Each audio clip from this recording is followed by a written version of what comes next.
শেখ হাসিনার যুগান্তকারী কয়েকটি উন্নয়ন প্রকল্প সম্বন্ধে জেনে নেওয়া যাক। প্রথমেই বলতে হয়, শেখ হাসিনার সাহসিকতার প্রতীক স্বপ্নের পদ্মা সেতু। 2001 সালে তিনি এর পরিকল্পনা করেন। বিশ্বব্যাংকের ঋণ বাতিল হলেও তার অদম্য ইচ্ছাশক্তিতে সম্পূর্ণ দেশের নিজস্ব অর্থায়নে প্রায় 32,000 কোটি টাকা ব্যয়ে এই সেতু তৈরি করে তিনি বিশ্বকে তাক লাগিয়ে দিয়েছেন। এর সুফলে দক্ষিণ পশ্চিমাঞ্চলের 21টি জেলা সরাসরি রাজধানীর সাথে যুক্ত হয়ে দেশের অর্থনৈতিক চাকা বহুদূর এগিয়ে গেছে। এরপর শেখ হাসিনার হাত ধরে আসা ঢাকার যানজট মুক্তির ম্যাজিক মেট্রো রেল। তার সরকারের দূরদর্শী পরিকল্পনায় প্রায় 33,000 কোটি টাকা ব্যয় তৈরি এই উড়ন্ত ট্রেন ঢাকাবাসীর ঘণ্টার পর ঘণ্টা জ্যামে আটকে থাকার কষ্ট দূর করেছে।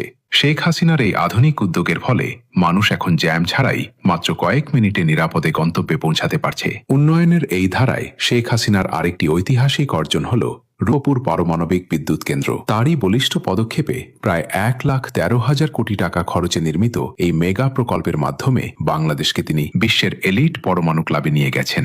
শেখ হাসিনার এই দূরদর্শী সিদ্ধান্তের কারণে এখান থেকে মিলবে সাশ্রয়ী ও নিরবচ্ছিন্ন বিদ্যুৎ, যা দেশের অর্থনৈতিক ভবিষ্যৎ বদলে দেবে। চট্টগ্রামের যোগাযোগ বদলে দিতে শেখ হাসিনা তৈরি করেছেন দক্ষিণ এশিয়ার প্রথম আন্ডার ওয়াটার বঙ্গবন্ধু টানেল। তারই বিশেষ তদারকিতে কর্ণফুলী নদীর তলদেশ দিয়ে প্রায় 10,000 কোটি টাকারও বেশি খরচে তৈরি এই টানেলের সুফলে চট্টগ্রাম শহর এখন ওয়ান সিটি টু টাউনসে পরিণত হয়েছে এবং ব্যবসা বাণিজ্যে দারুণ গতি এসেছে। বিমান যোগাযোগকে বিশ্বমানে রূপ দিতে শেখ হাসিনার মেগা ভিশন শাহজালাল বিমানবন্দরের দৃষ্টিনন্দন থার্ড টার্মিনাল। তারই বিশেষ উদ্যোগে প্রায় 21,000 কোটি টাকা ব্যয় নির্মিত এই টার্মিনালের সুফলে যাত্রী ধারণ ক্ষমতা 1 লাফে দ্বিগুণ হয়েছে এবং প্রবাসীরা এখন আধুনিক ও হয়রানিহীন আন্তর্জাতিক সেবা পাচ্ছেন। পর্যটন খাত চাঙ্গা করতে শেখ হাসিনার আরেকটি যুগান্তকারী উপহার হল ঢাকা কক্সবাজার রেলপথ।